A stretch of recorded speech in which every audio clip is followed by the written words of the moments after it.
Praise the lord, హల్లెలూయా.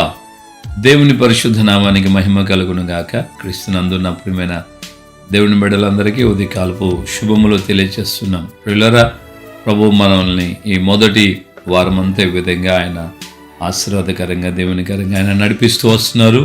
ప్రభు ఇంతవరకు మనకు చేసిన మేలు బట్టి దేవునికి కృతజ్ఞతాస్తుతి చెల్లింపబద్దులమై ఉన్నాం. ఆమేన్, హల్లెలూయా.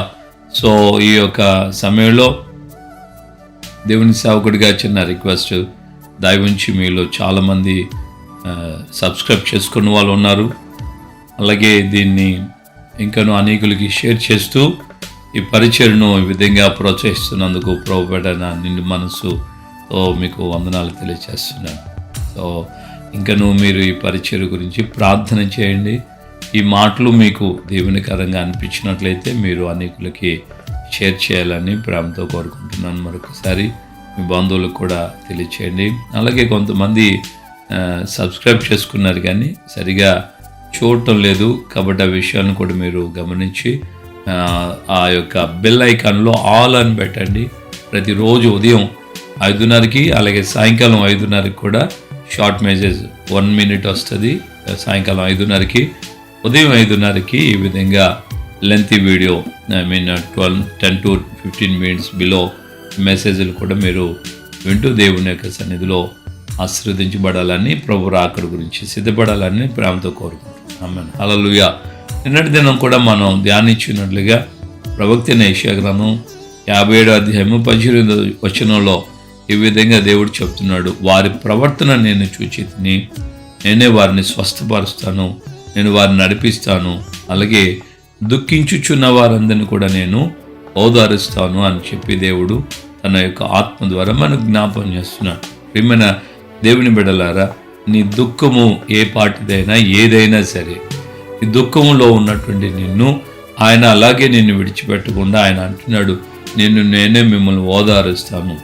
సందర్భంలో ఆ మాట అన్నాడు, నేనే మిమ్మల్ని ఓదారుస్తాను. ఈ 18వ వచనంలో 57వ అధ్యాయంలో ఆయన అంటున్నాడు, నేను మిమ్మల్ని ఓదారుస్తాను. అలాగే 66వ అధ్యాయము చివరిలో కూడా మనం గమనిస్తే, ఒకని తల్లి వారిని ఓదార్చినట్లు నేను మిమ్మల్ని ఓదారుస్తానని చెప్పి, యెరూషలేములో మీరు ఓదార్చబడతారు, ఆదరించబడతారని దేవుని యొక్క వాగ్దానం ఈ విధంగా మనకు బలపరుస్తుంది. కనుక ఈ యొక్క సమయమందు మనం జ్ఞాపం చేసుకోవాల్సిన దైవవాక్యము, దుఃఖించుచున్న వారిని ఆయన ఓదారుస్తానని అంటున్నాడు. అంటే నీ దుఃఖములో, నీ నిట్టూర్పులలో, నీ వేదనలో నీకు ఆయన అభయహస్తమై, నీకు ఆయన ఆశ్రయమై, నీకు ఆయన ఓదార్పునిచ్చు తండ్రిగాను, ఒకవైపు తల్లిగాను, ఒకవైపు ప్రియ స్నేహితుడిగా, సహోదరుడిగా ఉండి నేను ఆయన బలపరిచి నడిపించు దేవుడై ఉన్నాడు. కాబట్టి నీ వ్యక్తిగత జీవితంలో నువ్వు ఏ విషయాల్లో దుఃఖపడుతున్నావు, దేని నిమిత్తమైన దుఃఖపడుతున్నావు. కొంతమంది దుఃఖము శరీర సంబంధమైనటువంటివి ఉంటాయి, వేదనతో ఉన్నటువంటి సందర్భాలు వస్తాయి. సో తన సంతతి తన ముందు లేకుండా పోయినప్పుడు దావీదు కూడా బిగ్గరగా ఏడ్చాడు. చాలా సందర్భాల్లో ఏడ్చాడు. రాజకుమారులందరూ విందు చేసుకుంటున్న సమయంలో ఈ అబ్షలోము అందరిని చంపేశాడు అన్నట్టుగా వర్తమానం రాగానే దావీదు బిగ్గరని ఏడ్చాడు, అయ్యో నా కుమారులు అందరూ చచ్చిపోయారు. అలాగే అబ్షలోము చనిపోయిన తర్వాత కూడా అంటాడు, అయ్యో నా కుమారుడు అబ్షలోమా. సో తమ యొక్క సంతతి, తమ బిడ్డలు కొనుపోబడుతున్నప్పుడు తమ యొక్క ఇంటి వారు, రక్త సంబంధికులు ఈ భూమిని విడిచినటువంటి సమయంలో ఓదార్పు వస్తుంది. ఆ ఓదార్పును బట్టి కొంతమంది ఓదార్చలేకపోతారు, ఆ వేదనను బట్టి ఓదార్పు పొందలేకపోతారు. ఆ యొక్క పితృడైనటువంటి యాకోబు కూడా మనం గమనిస్తే తన కుమారుని బట్టి ఓదార్పు నొందనోలకపోయినని ఏసేపు లేడు అన్న ఆ అన్నలు చెప్పిన అబద్ధపు మాటలను బట్టి నిజంగా నా కుమారుడిని మృగం చీల్చేసింది, నా కుమారుడు లేడు అని వేదనతో నింపబడిపోయాడు. ఆ విధంగా రకరకాలైనటువంటి పరిస్థితులు గుండా నీవు ఆ ఓదార్పు లేని దుఃఖభరితమైన పరిస్థితిని అనుసరిస్తున్నావేమో. తప్పకుండా దేవుడు నీకు తోడే ఉండి నీకు ఆయన సహాయం చేస్తాడు, నిన్ను ఆయన ఓదారుస్తాడు. దేవుని బిడ్డలారా, ఈ సంవత్సరం మొదటి తేదీనే, ఈరోజు 6వ తేదీ కదా, మొదటి తేదీనే మనం చూసాం కదా జపాన్కి సునామీ, ఆ ప్రాంతపు ప్రజలంతా కూడా ఏ విధంగా ఇబ్బందులు ఎదుర్కొన్నారో, సంవత్సరం ప్రారంభంలోనే ఏ విధమైన భయం, వేదన వారికి అనుగురించబడింది, వారికి కలిగిందో మనం విన్నాం, చూసాం కూడా. కనుక దేవుని యొక్క వాక్యం అంటది, దుఃఖపడుతున్నటువంటి వారి విషయమై దేవుడు అంటాడు, నేను మిమ్మల్ని ఓదారుస్తాను. యేసయ్య సజీవుడిగా ఉన్నటువంటి ఆ దినాలలో 2023 సంవత్సరాల క్రితం, ఇప్పుడు 24లో ప్రారంభించబడి, సో సుమారు ఇంచుమించుగా, సో ఆ పరిస్థితిలో యేసు ప్రభు ఒక గ్రామంలోకి వెళ్తున్నాడు. ఒక గ్రామంలో నుంచి ఒక గుంపు బయటకు వస్తుంది. యేసు ప్రభుతో ఉన్న వారందరూ ఆనందంగా, సంతోషంగా గ్రామంలోకి వెళ్తుంటే, గ్రామంలో ఉన్న వారందరూ దుఃఖంతో గ్రామం బయటకు వస్తున్నారు. కరెక్ట్గా ఎదురుపడిన సందర్భంలో చూశాడు యేసు ప్రభు. అవతల ఏమో ఏడుస్తూ వస్తున్నారు. ఏంటంటే అవతల ఒకే ఒక వృద్ధాప్యంలో ఉన్నటువంటి తల్లి, ఆమెకు కుమారుడు, అతడు కూడా చనిపోయాడు, విధవరాలు ఈవిడ. సో ఆమె కుమారుడు చనిపోయినటువంటి పరిస్థితిని బట్టి ఆవిడ ఏడుస్తున్నటువంటి సమయంలో ప్రభువు వారిని ఎదుర్కొన్నాడు. అంటే ఏడుపుతో ఉన్న సమూహాన్ని సంతోషంతో ఉన్నటువంటి ఆ గుంపు ఎదుర్కోగానే, సంతోషానికి అధిపతిగా ఉన్న ప్రభువు ఆ గుంపును గమనించి ఆ ఏడుపుతో ఉన్నటువంటి వారి దగ్గరికి వెళ్ళి ఆ విషయం తెలుసుకొని పాడెను ముట్టగానే పాడె మోయేవారు నిలిచారు.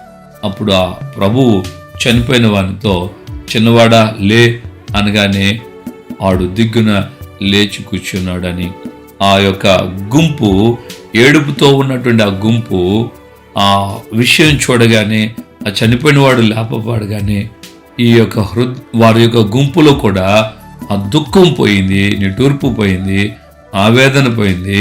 వాళ్ళందరూ కూడా సంతోషించడం ప్రారంభించారు. ప్రభు చనిపోయిన ఆమె కుమారుడిని ఆమెకు అప్పగించి ఆ తల్లిని ఆయన ఓదార్చాడు. ఈ రోజున నీ వ్యక్తిగత జీవితంలో దేని నిమిత్తమైనా కూడా, ఒకవేళ మరణ సంబంధమైన విషయాలు కాకుండా వేరే వేరే విషయాలు నీకు దుఃఖాన్ని కలుగు చేస్తున్నవి ఏదైనా ఉన్నాయేమో, ఆ విషయాలన్నింటిలో కూడా ప్రభు నిశ్చయముగా నిన్ను ఓదారుస్తాడు. దుఃఖించుచున్న వారిని నేనే ఓదారుస్తానని ఇది ఒక వాగ్దానంగా కూడా ఈ రోజున నువ్వు తీసుకొని దేవుని నువ్వు మహిమపరచు. దేవునికి మహిమ కలుగును గాక. ఆమేన్. హల్లెలూయా. సో దేవుని బిడ్డలుగా ఈ రోజున మనల్ని మనం జ్ఞాపకం చేసుకుని ఆయనకు అప్పగించుకుందాం. దేవుడు నమ్మదగిన వాడు, ఆయన మాట నమ్మదగినది. గనుక ఆయన నిన్ను ఓదార్చునుగాక, నీ కన్నీళ్ళు ఆయన తుడుచునుగాక, నీ నిట్టూర్పుల నుండి ఆయన నీకు విడుదల కలుగు చేయనుగాక. నీ సమస్యలను అనుకోవచ్చు, సంవత్సరం క్యాలెండర్ మారిందే కానీ ఈ 6 రోజులకే నా బ్రతుకు, పోయిన సంవత్సరం ఎలా ఉందో ఇప్పుడు కూడా అలా ఉందని నువ్వు వేదన చెందుతున్నావేమో. మాట ఇచ్చితే ఆయన తప్పక నెరవేర్చు దేవుడై ఉన్నాడు. కనుక నీకు ఆయన సహాయం చేసి నిన్ను ఆయన ధైర్యపరిచి నడిపించునుగాక. ప్రార్థన. ప్రేమగల తండ్రి, మీ పాదాలు స్తోత్రాలు. ఈ యొక్క ఉదయకాలమందు నాయన నాతో మాతో మరల మీరు తిరిగి ప్రవక్తైన యెషయా ద్వారా మీరు పలికిన 57వ అధ్యాయము 18వ వచనాల్లో ఉన్న ఆ చివరి భాగాన్ని మీరు జ్ఞాపం చేశారు. వారు దుఃఖించుచున్న వారందరినీ నేను ఓదారుస్తాను, ఎందుకంటే వారి ప్రవర్తన నేను చూచాను అన్నారు. గనుక నాయన మీరు మీ కృపతో నాయన ఆ విధంగా ప్రతి వారిని మీరు బాగు చేయండి, ప్రతి వారిని నాయన మీరు ఓదార్చండి, ధైర్యపరచండి. ఆయన ఎవరెవరైతే నాయన మీ సన్నిధిలో మీ యొక్క ఆదరణ కొరకు, మీ యొక్క నెమ్మది కొరకు, మీ సహాయం కొరకు ప్రార్థన చేస్తూ మీ వద్దకు వస్తున్నారో వారందరినీ మీ సన్నిధిలో వారికి ఓదార్పు, ఆదరణ, నెమ్మది కలుగునట్లుగా మీరు సహాయం చేయండి. ఈ మాటలు వింటూ అనేకులు మీ యొక్క నాయన ఆయా ముఖదర్శనాన్ని చేస్తూ మీ వాక్యాల ద్వారా కలుగుతున్న ఆ యొక్క ఆదరణ, ఓదార్పు, ధైర్యాన్ని, శక్తిని, నిరీక్షణను కలిగి మీ సన్నిధిలో ముందుకు సాగుటకు సహాయం చేయండి. ఘనత, మహిమ, ప్రభావాలు మీరు మాత్రమే పొందమని యేసు పరిశుద్ధ నామములో ప్రార్థన చేసి పొందున్నాము తండ్రి. ఆమేన్. మన ప్రభువును రక్షకుడైన యేసు క్రీస్తు కృపయు తండ్రి అయిన దేవుని ప్రేమ, పరిశుద్ధాత్మిక అన్యోన్య సహవాసం, సమాధానం ఇప్పుడు ఎల్లప్పుడూ సకల పరిశుద్ధులకి మనకును ప్రభు రాకడ పర్యంతం కృపతోడే నడిపించును గాక. ఆమేన్. హల్లెలూయా. ప్రభు పేట అందరికీ వందనాలు. నిశ్చయముగా మన ప్రభు మనకు తోడే ఉండి మన దుఃఖములన్నిటి నుంచి ఆయన విడిపిస్తూ ఆయన మనల్ని ఓదార్చి నడిపించుకుంటారు.